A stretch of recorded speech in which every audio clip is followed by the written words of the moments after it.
Hello students, I am Dr. Nilesh Sawant and I am back with a new lecture on the topic animal tissues. So in the previous two lectures we have seen the introduction, what are the tissues that we find in humans or other animals, and in that series we have started with the first tissue, that is the epithelial tissue. So in the previous video we have seen about the general characteristics of an epithelial tissue, then we have also seen squamous and cuboidal. So it's time for the last remaining part of it. So we will see today columnar, two types of columnar and glandular. So basically this will be the topics that we'll be covering in this video. So the next type of epithelial tissue that you get is columnar tissue or other columnar epithelial tissue.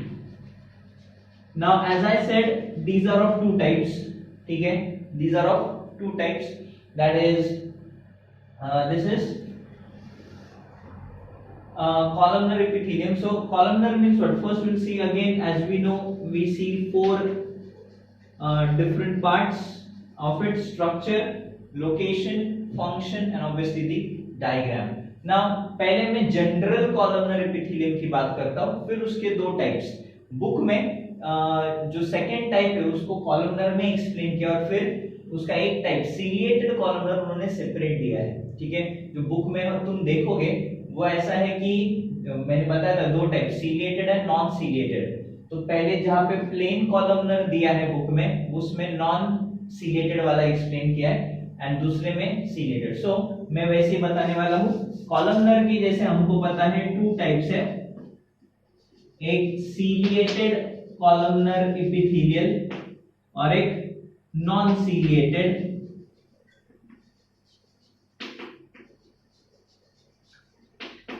हम इसे कहते हैं. ठीक है, non ciliated मतलब क्या? सो पहला हम देखते नॉन सीलिएटेड वाला.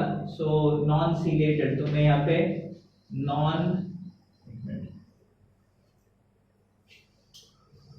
तो फर्स्ट कंडीशन में ले रहा हूं, that is the non ciliated epithelial. Non ciliated columnar epithelial. Now इसकी अगर हम बात करें तो मैं आपको पहले डायग्राम दिखा देता हूं. नाउ इसका अगर वापस सेम द लास्ट पार्ट जो बेस है, it the cells are resting on a basement membrane. तो एक मेम्ब्रेन होती है, लेयर होता है विच इज, और ये सेल्स नहीं, ये लेयर एक पतला सा मेम्ब्रेन होता है, ये बेसमेंट मेम्ब्रेन है और उसके ऊपर कॉलम लाइक, पिलर लाइक ऐसे लंबे लंबे सेल्स जो होते हैं वो तुम्हें मिलते हैं. ये हम प्लेन कॉलमनर बोल रहे हैं. Column means like this, pillar जैसे लंबे सेल्स. और इनमें क्या होता है, जो न्यूक्लियस जनरली देखने को मिलता है वो बेस के पास होता है. It is not at the centre, it is near the base. It is near the base. ठीक है, देखने को मिलता है हमें. अब ये जो नॉन सीलिएटेड है वो क्या मतलब, एक तो ऐसे प्लेन होंगे या तो जो एक्चुअली उन्होंने बताया है नॉन सीलिएटेड में कैसा होता है, इनका जो ऊपरी मार्जिन है वो हाईली फोल्डेड होता है. Here you can see the columnar cell, the upper border इसे हम कहते हैं ब्रश बॉर्डर. ठीक है, इसे हम कहते हैं ब्रश बॉर्डर. सो ऐसे करके ये कॉलमनर सेल्स तुम्हें मिलते हैं जिसे हम कहते हैं ब्रश बॉर्डर. ठीक है, so in this way you can see. So यहाँ पे जैसे प्लेन बॉर्डर है जो तुम देख रहे हो, यहाँ पे वैसा नहीं है. यहाँ पे ऑब्वियसली जो न्यूक्लियस है, प्रोमिनेंट न्यूक्लियस होता है, it is near the base. अब ये जो है हम इन्हें कहते हैं माइक्रोविलाइज. हम इन्हें क्या कहते हैं, माइक्रोविलाई. मतलब अगर मैं एक सेल जस्ट ड्रॉ करूं तो इसको अगर मैं स्ट्रेच करूं ना, तो ये एक सेल का जो ऊपरी बॉर्डर है वो इतना ब्रॉड हो जाता है. मतलब ये माइक्रोविलाइज जनरली कहां मिलते हैं हमें, तो अपने GIT. GIT means gastro intestinal tract, सादी भाषा में स्टमक से लेकर इंटेस्टाइन्स की इनर लाइनिंग में. क्यों? क्योंकि जब हम खाना खाएंगे तो ये स्ट्रेच होंगे. ऑब्वियसली ट्यूब इतनी खाना खाने के बाद ये स्ट्रेच हो जाएगी, तो स्ट्रेच में ये खुल जाते हैं, मतलब दिस विल स्ट्रेच एंड ये क्या करते हैं, सरफेस एरिया बढ़ा देते हैं फॉर एब्जॉर्प्शन। खाना जो डाइजेस्ट होगा उससे जो न्यूट्रिएंट्स निकलेंगे वो ये इस पूरे सरफेस एरिया की मदद से वो खींच सकता है, एब्जॉर्ब कर सकता है। सो यहाँ पे इनका मेन काम एब्जॉर्प्शन है, ठीक है। सो अगर स्ट्रक्चर में देखें, पहला छोटा सा है ये टॉपिक, इसमें ज्यादा डिटेल्स नहीं है। स्ट्रक्चर में हम क्या लिखेंगे, सेल्स आर पिलर लाइक या कॉलमनर, जिसे अपन कहते हैं कॉलमनर, ठीक है। नेक्स्ट जो न्यूक्लियस है, nucleus is prominent and it is near the base, it is prominent and near the base of the cell. Then upper border of cell is what you can say is modified to finger like projections, मतलब उनकी वजह से ऐसे folds into finger like projections, या हम इन्हें सादी भाषा में folds बोल सकते हैं। modified finger like folds और highly folded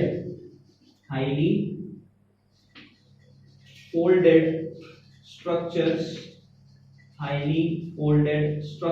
जिन्हें हम क्या बोलते हैं, माइक्रोविलाइज, ठीक है। इनको हम क्या बोलते हैं, माइक्रोविलाइज। सो ये खुल सकते हैं, स्ट्रेच हो सकते हैं, एंड इसीलिए लोकेशन, स्ट्रक्चर हो गया, लोकेशन कहाँ मिलेंगे, लोकेशन तो मैंने बताया इन इनर लाइनिंग्स, खास करके इनर लाइनिंग्स ऑफ स्टमक, खास करके मतलब GIT will be the single word that you can write, majority को नहीं समझ में आता कभी, तो इसलिए stomach, then small and large intestine. Large में थोड़ा है, मतलब लार्ज इंटेस्टाइन्स में उतने नहीं है, बट है, नहीं बोल सकते। So they have these in the large and small intestine, and इनका एक ही काम है, फंक्शन। अब ये तो हो गया लोकेशन, फंक्शन में है is absorption. Basically these are designed for absorption and up to certain extent वो secrete भी करते हैं, क्योंकि intestines enzymes भी बनाएंगे। absorption तो main function है, मतलब literally हम आगे पढ़ेंगे ह्यूमन डाइजेशन लेसन है हमें, डाइजेशन एंड एब्जॉर्प्शन में, उसमें हम लोग ये पढ़ने वाले हैं कि जो इंटेस्टाइन की लेंथ है, अपनी स्मॉल इंटेस्टाइन की लेंथ है वो 6 मीटर है, बट ये अगर मैं सरफेस एरिया देखूं तो मतलब 6 मीटर की जो लेंथ है वो 18 मीटर, 18 से व्हाट यू कैन से 3 to 4 टाइम्स, ऑलमोस्ट कभी-कभी 6 टाइम्स, तो मतलब 6 4 6 36, ऑलमोस्ट 30 मीटर लंबा जितना हो सकता है, ऐसा वो फील देता है। मतलब अपनी स्मॉल इंटेस्टाइन 6 मीटर, मतलब टेक्निकली खाने को 6 मीटर ट्रैवल करना है, बट इस बड़े हुए सरफेस एरिया के कारण वो ऐसा लगता है कि 30 मीटर ट्रैवल करना है, क्योंकि रीजन ये स्ट्रेच हो जाएगा एंड जो मतलब जो मैंने अभी यहाँ पे ड्रॉ किया था थोड़ी देर पहले, इससे जो भी खाना डाइजेस्ट होगा एंजाइम्स की मदद से, वो सारे न्यूट्रिएंट्स को जल्दी से एब्जॉर्ब करने में मदद मिलती, प्लस मैक्सिमम न्यूट्रिएंट्स। क्योंकि रीजन देखो, हम खाएंगे तो बॉडी को एनर्जी चाहिए, एनर्जी के लिए न्यूट्रिएंट्स चाहिए, तो बॉडी कोशिश करती है कि जो हमने खाना खाया उसका कतरा या उससे थोड़ा सा मतलब छोटे से छोटा न्यूट्रिएंट जो उस फूड स्टफ में है वो निकाल कर एब्जॉर्ब कर ले जाए और बॉडी उसका इस्तेमाल करे। सो एफिशिएंट वर्किंग ऑफ डाइजेशन के लिए ये बहुत जरूरी है, बिकॉज ये देखो खाना पच भी गया पर अगर वो एब्जॉर्ब नहीं हुआ तो किस काम का, तो सिंपल है, ये वो एब्जॉर्प्शन का काम करने वाले मेन एब्जॉर्प्शन है।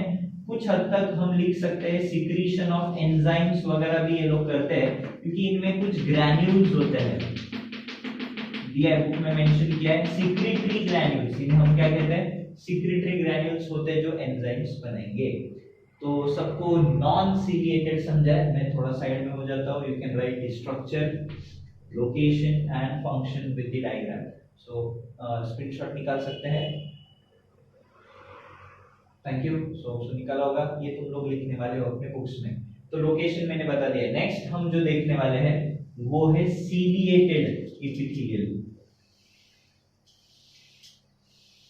Ciliated columnar epithelial. ठीक है, तो नेक्स्ट जो हम देखने वाले हैं इसमें सब टाइप वो है सीलिएटेड। तुम्हारे बुक में वो सेपरेटली दिया है, तो ठीक है ना, सीलिएटेड बट ये कॉलमनर ही शेप होगा, ciliated columnar epithelial tissue, ciliated columnar epithelial tissue. मतलब देखो स्ट्रक्चर सेम है, देखो एग्जैक्टली कॉलमनर बोला है तो ऐसे पिलर लाइक सेल्स मिलेंगे,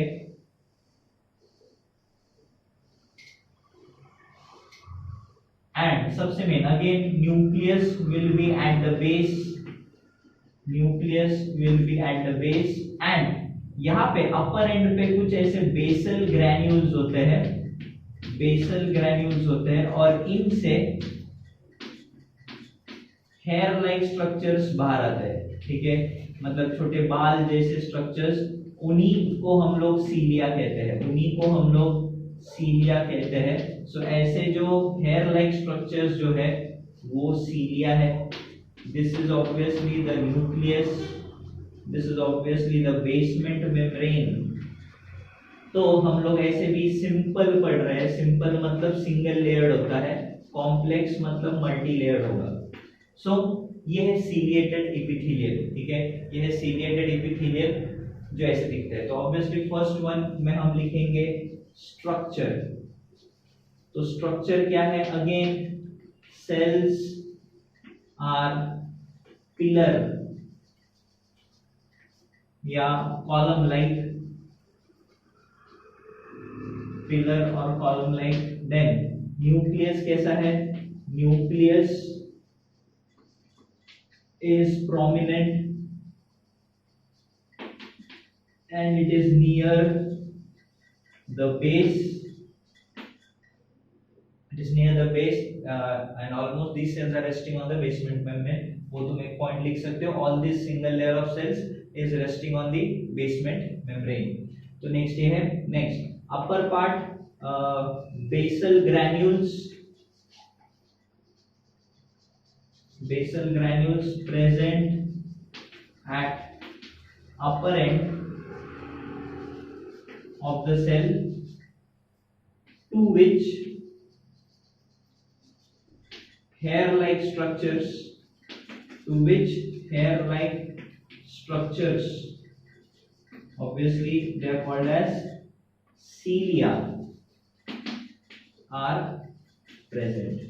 so ये ऐसे सेल्स। अब ये कहाँ मिलते हैं ना, स्ट्रक्चर्स तो हो गया, स्ट्रक्चर के बारे में इतना ही। लोकेशन ना, पहले में इसका फंक्शन देखो। तो ये मौजूद होते हैं अपने पूरे रेस्पिरेटरी ट्रैक में and also in the reproductive tract. मैं एक एग्जांपल देता हूँ। तो suppose this is nose, obviously. So जो नेजल पैसेज है, तो ये नाक है, नाक का नेजल पैसेज है इन दिस वे। सो नाक में ऐसे 3 पार्टीशंस मिलेंगे। तो इसके इनर लाइनिंग में, नाक के अंदर ये सीलिया मिलते हैं, इनर लाइनिंग में मतलब यहाँ पे सीलिएटेड कॉलमनर एपिथेलियल मिलेगा, ये हो गया। देन नीचे अगर हम देखें जो ट्रकिया है, ट्रकिया के भी इनर लाइनिंग में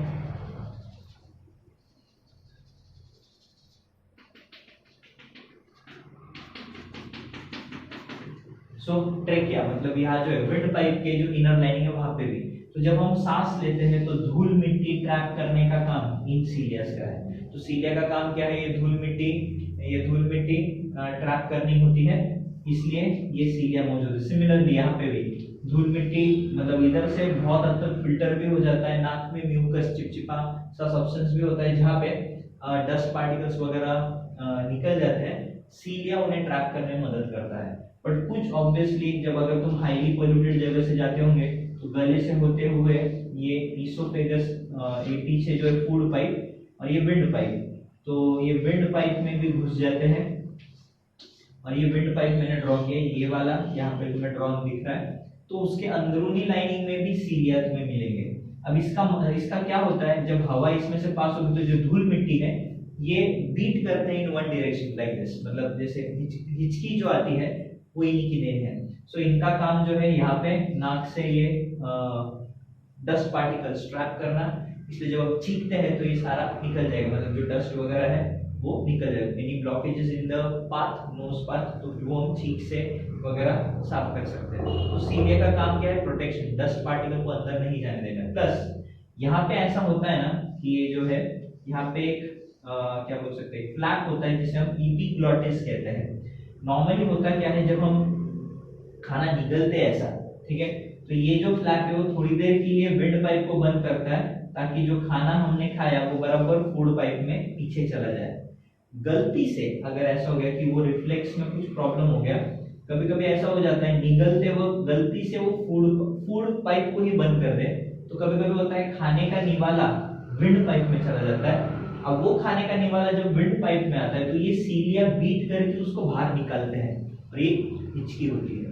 तो जो हिकअप्स हमें आते हैं वो इसलिए कि मतलब अगर खाना खाते हो, हिकअप्स के दूसरे रीजंस भी है, पर अगर खाना खाते समय इसलिए बोला जाता है खाना खाते हो बोलना नहीं चाहिए, ठीक है।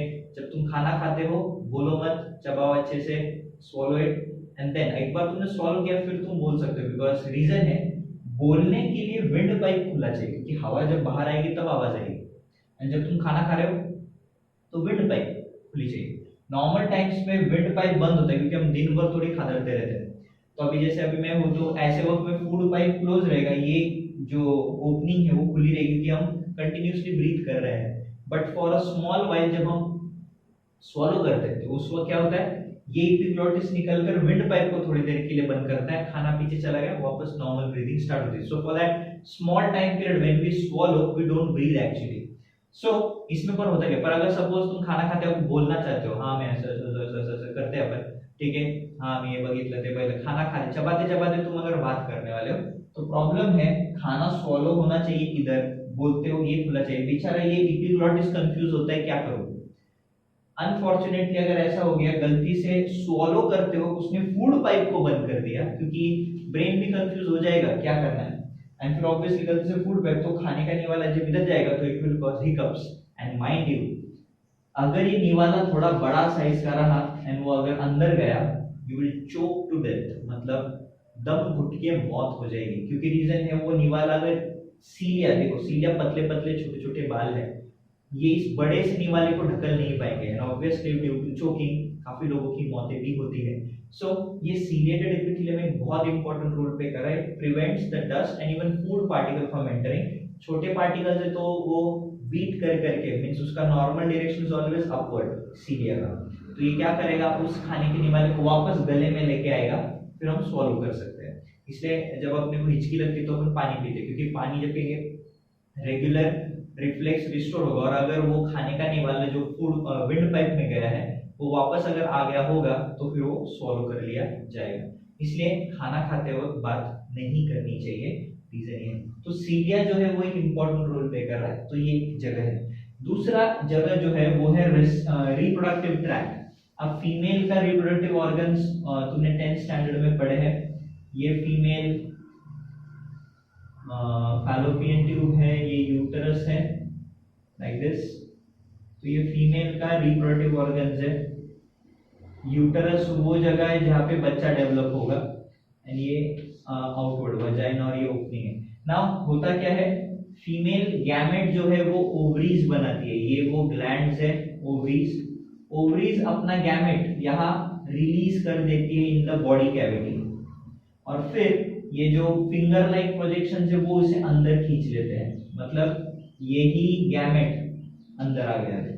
प्रॉब्लम ये है ह्यूमन जो फीमेल गैमेट है, ह्यूमन फीमेल गैमेट एग जिसे हम कहते हैं, वो नॉन मोटाइल है, मतलब वो खुद मूव नहीं कर सकता, इसीलिए होता क्या है, मैं इधर एक साइड ही बता रहा हूँ, वही मुझे थोड़ा जूम करना पड़ेगा। सो ये वो फैलोपियन ट्यूब है और ये यूटरस है। तो ये जो फैलोपियन ट्यूब है उसकी इनर लाइनिंग में तुम्हें सीलिएटेड कॉलमनर एपिथेलियम मिलता है, इसके अंदरूनी लाइनिंग में फैलोपियन ट्यूब के, तो तुम्हें क्या मिलता है सीलिया। तो जब फीमेल गैमेट यहाँ आएगा, मतलब अंदर से लेने का फीमेल गैमेट यहाँ आएगा, ये सीलिया उसे ढकल ढकल कर उसको यूट्रस में लेके आएगा, उसको पुश करते हुए वो लेके आएगा, and hence it helps in fusion of the gametes. तो ड्यूरिंग सेक्सुअल इंटरकोर्स मेल अपने स्पर्म्स फीमेल वाजाइनल ट्रैक में छोड़ता है, वो स्विम करके यहाँ तक आते हैं, ये सीलिया की मदद से फीमेल गैमेट यहाँ तक पहुँचता है, एंड यहाँ पे फर्टिलाइजेशन होकर जाइगोट बनता है, एंड ऑब्वियसली आगे बच्चा डेवलप होगा। So for the movement of gametes ciliated epithelium reproductive tissues में मिलते हैं, फीमेल क्या, मेल के नहीं, ठीक है। मेल का जो गैमेट है वो ऑलरेडी मोटाइल है, it has flagella, it can swim, so उसकी जरूरत नहीं, बट फीमेल गैमेट में लगता है। सो लोकेशन की अगर हम बात करें, तो लोकेशन की अगर हम बात करें तो simple respiratory tract, respiratory tract, tract मतलब पूरा नाक से लेके ब्रोंकस तक भी हमें सीलिया मिल जाते हैं, एंड रिप्रोडक्टिव फीमेल खास करके रिप्रोडक्टिव ट्रैक्ट खास करके तुम लिख सकते हो फैलोपियन ट्यूब्स। तो जो ट्यूब्स थी जिन्हें हम ओविडक्ट या हम इन्हें फैलोपियन ट्यूब्स भी बोल सकते हैं, हम इन्हें फैलोपियन ट्यूब्स भी बोल सकते हैं। नेक्स्ट वन जो है ऑब्वियसली फंक्शन, तो फंक्शन मैंने दिया है, फंक्शन में हम देख रहे हैं प्रोटेक्शन, हम बोल सकते हैं प्रोटेक्शन का काम कर रहा है। दूसरा फिल्ट्रेशन का काम कर रहा है, मतलब वही कि हवा को फिल्टर करेगा, हवा को फिल्टर करेगा, एंड इसलिए हवा को साफ रखेगा ये। तो प्रोटेक्शन, फिल्ट्रेशन एंड या लोकोमोशन, या लोकोमोशन क्या बोल सकते हैं, लोकोमोशन ऑफ द गैमेट्स में वो मदद करते हैं, ठीक है। So locomotion, locomotion means movement, rather locomotion से बेटर वर्ड मूवमेंट है, तो मूवमेंट ऑफ गैमेट्स ये बेटर वर्ड रहेगा, ठीक है। मूवमेंट ऑफ गैमेट्स ये बेटर वर्ड हमें देखने को मिलेगा। So this is ciliated and non ciliated epithelial tissue, ठीक है। Non ciliated and ciliated epithelial tissue जो हम इसे कहते हैं। सो कॉलमनर एंड ये एपिथेलियल के दोनों टाइप्स तुम्हें समझेंगे, मैं वापस स्क्रीनशॉट तुम लोग निकाल सकते हो साइड में हो, structure, location, function and diagram, simple as that. So ये इसके बारे में दिया हुआ है, ठीक है। हो गया सबका, स्क्रीनशॉट हो गया, thank you. Next one is, next one is glandular epithelial. Next one जो है वो है ग्लैंड्यूलर, ये अपना लास्ट रहेगा आज का, सिंपल है, छोटा सा है, ग्लैंड्यूलर एपिथेलियम ना। अभी इसकी अगर हम बात करें तो ये भी लगभग कॉलमनर शेप के ही होते हैं, मतलब ये भी सेल्स डायग्राम में अगर हम देखेंगे ये भी कॉलमनर शेप के होते हैं, बट बीच बीच में कुछ सेल्स ऐसे कप शेप कैविटी उनमें होती है, ऐसा कप शेप कैविटीज तुम्हें देखने को मिलेगी, बीच बीच में कॉलमनर है एंड लाइक दिस। सो सभी एक साथ नहीं होंगे, बीच बीच में कुछ कॉलमनर होते हैं एंड कुछ ये, इन्हें हम कहते हैं गॉबलेट सेल्स। इनमें भी सेम है, न्यूक्लियस जो है वो बेस की तरफ, गॉबलेट का मतलब क्या, प्याला, ठीक है, या जो भी ग्लास है, ठीक है। So goblet is like this, so it is like an cup like, मतलब बीच में कॉन्केविटी है जिसमें हम चीजें रख सकते हैं, तो इधर भी वैसा है, ये गॉबलेट सेल्स है। देन इन सेल्स में सीक्रेटरी ग्रैन्यूल्स होते हैं, मतलब जो लाइसोसोम्स है वो तुम्हें ज्यादा मिलेंगे, इसमें एंडोप्लाज्मिक रेटिकुलम ज्यादा एक्टिव मिलेगा, गोल्गी बॉडी ज्यादा एक्टिव मिलेंगे, एंड ये कुछ सीक्रेटरी ग्रैन्यूल्स बनाते हैं और ये रिलीज करते हैं म्यूकस। ये क्या रिलीज करते हैं, म्यूकस। म्यूकस मतलब क्या, तो देखो सलाइवा अगर हम थूक देखते हैं तो चिपचिपी होती है, स्टिकी होती है, तो वो म्यूकस एक it's a polysaccharide, it's a carbohydrate, lipopolysaccharide है वो, मतलब लिपिड और कार्बोहाइड्रेट का मिक्सचर है वो। एंड जो ये म्यूसिन है, मतलब sorry it's a protein, sorry it is sugar plus protein, sorry, तो शुगर प्लस प्रोटीन का ये मिक्सचर है, एंड ये म्यूकस जो है ये चिपचिपा होता है, स्टिकी होता है, and even it is smooth, slippery, तो स्टिकी भी है और स्लिपरी भी है। तो इसका फायदा क्या है, तो देखो पूरे नाक में अगर देखो तो चिपचिपाहट है, that is stickiness is because of these mucus cells, ठीक है, ये म्यूकस सेल्स मिलते हैं। सिंगल सेल को हम गॉबलेट सेल बोलते हैं, मैंने जैसे बताया गॉबलेट का मतलब होता है प्याला, तो जैसे प्याले के ऊपर रखने के लिए कुछ जगह होती है वैसे ये कॉन्केविटी तुम्हें यहाँ मिलेगी। सो ये गॉबलेट सेल्स, इन्हीं को हम ग्लैंड्यूलर एपिथेलियल बोलते हैं क्योंकि ये कुछ सीक्रेट कर रहे हैं। नाउ देखा जाए तो ग्लैंड्स दो टाइप के होते हैं secretory glands, exocrine and endocrine. Exocrine जो होते हैं, एक्सोक्राइन वाले जो सेल्स होंगे ये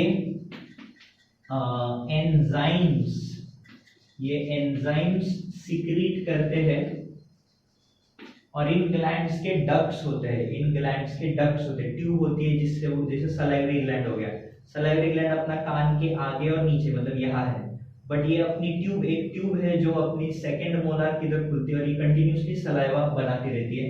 तो जो एक्सोक्राइन ग्लैंड्स होते हैं, क्योंकि सलाइवा में भी एंजाइम्स है, सो जो ये सिक्रीशंस करते हैं एक्सोक्राइन वाले, ये उनके डेस्टिनेशन तक थ्रू ट्यूब्स और डक्ट्स जिन्हें हम कहते हैं पहुंचाते हैं। जबकि एंडोक्राइन करके भी सिक्रेटरी ग्लैंड्स होते हैं, बट ये बनाएंगे हार्मोन्स। ये क्या बनाएंगे? ये बनाएंगे हार्मोन्स जो डायरेक्टली ब्लड में, इनमें कोई ट्यूब्स नहीं होती, ब्लड में सीक्रेट करते हैं, ठीक है, ये secrete in blood, hormones are secreted directly in blood. So इस तरीके के दो टाइप के ग्लैंड्स हम आगे डिटेल में देखेंगे। पहले इसके स्ट्रक्चर के बारे में लिखते हैं, स्ट्रक्चर, लोकेशन, फंक्शन। तो छोटा है इसके ऊपर, स्ट्रक्चर सिंपल है, कॉलमनर, कभी कभी क्यूबॉइडल भी हो सकते हैं, कॉलमनर, क्यूबॉइडल, पिलर लाइक वगैरह, बट इलोंगेटेड होंगे, इलोंगेटेड सेल्स हो सकते हैं।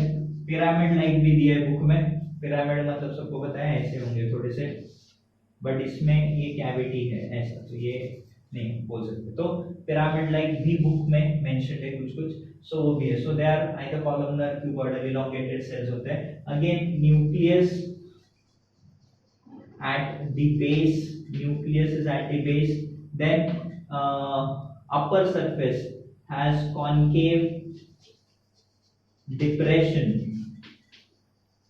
concave depression at upper end, and it secretes mucus, ठीक है, which is a complex lipo बोल रहा हूँ, sorry, that is glycoprotein, एक किस्म का glycoprotein है। glyco means sugar, protein obviously it's a carbohydrate plus protein का मिक्सचर। और इसका काम क्या है? अब ये सिर्फ नाक में है क्या? नहीं, तो पूरे जीआईटी में भी है, क्योंकि जैसे स्टमक है, स्टमक के केस में होता क्या है, स्टमक की जो इनर लाइनिंग है वो म्यूकस से कोटेड होती है। क्यों? क्योंकि स्टमक एसिड रिलीज करेगा। अगर ये म्यूकस नहीं होगा ना, तो एसिड डायरेक्टली स्टमक के सेल्स को ही डैमेज करेगा। सो म्यूकस एक प्रोटेक्टिंग लेयर की तरह काम करता है, प्लस जो खाने का निवाला है वो स्मूथली ट्रैवल करे आगे, वो म्यूकस का काम है। सो लंग्स में भी वैसे ही, हवा विदाउट एनी फ्रिक्शन आगे बढ़े, तो inner lining of respiratory tract में भी तुम्हें ये म्यूकस ग्लैंड्स मिलते हैं। सो म्यूकस का काम क्या है? It is sticky plus they are slippery nature का है, ठीक है, स्टिकी प्लस स्लिपरी नेचर का है। इसी रीजन से अगर हम बात करें, so it helps in lubrication, it helps to trap the dust particle, trap the pathogens वगैरह, and for that very reason तुम ये देख सकते हो, उसके फंक्शन में हम देखेंगे।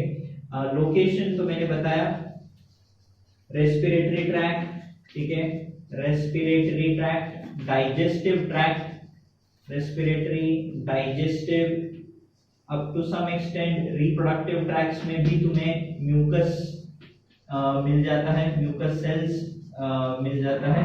रिप्रोडक्टिव सिस्टम्स, तो इन सिस्टम्स में अलग अलग ऑर्गन्स में तुम्हें ये देखने को मिलता है। सो लोकेशन वाइज ये है, एंड फंक्शन तो मैंने बताया सीक्रेशन, तो इट इज स्लिपरी, स्टिकी, तो it helps to trap the dust particle and germs in the respiratory tract. Digestive tract में it helps to lubricate the food, हम जब चबाते हैं सलाइवा मिक्स होता है खाने के साथ, एंड इसलिए वो जो बोलस बनता है, जो निवाला बनता है, वो काफी स्मूथ होता है, स्लिपरी, सो इजीली ट्रैवल करता है इन डाइजेस्टिव ट्रैक्ट, तो वो उसको लुब्रिकेटिव करने के लिए म्यूकस काम में आता है।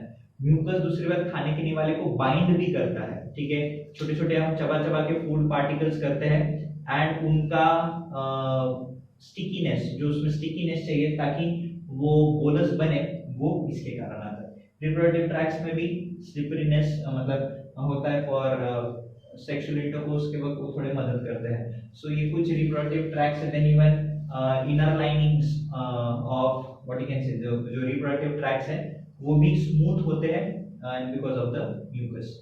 तो होप सो सबको ग्लैंड्यूलर एपिथेलियल भी समझा है। वो डायग्राम है, ये यूज लोकेशन है, यूजेस मैंने जस्ट अभी एक्सप्लेन किया है, और ये कुछ टाइप ऑफ ग्लैंड्स होते हैं जो हमें देखने को मिलते हैं। सो गाइस ये दो टॉपिक्स सबको समझे, थोड़े बड़े थे ये, कॉलमनर एंड दूसरा क्या था ग्लैंड्यूलर एपिथेलियल। होप सो ये क्लियर है। टेक्निकली हमने 3 देखे हैं, सिलिएटेड, नॉन सिलिएटेड और ग्लैंड्यूलर। सो बाकी हम देखेंगे कल ये एपिथेलियल खत्म हो जाएगा एंड देखते हैं हम लोग कल बाकी का part. So till then hit the like button, subscribe the channel and see you letter.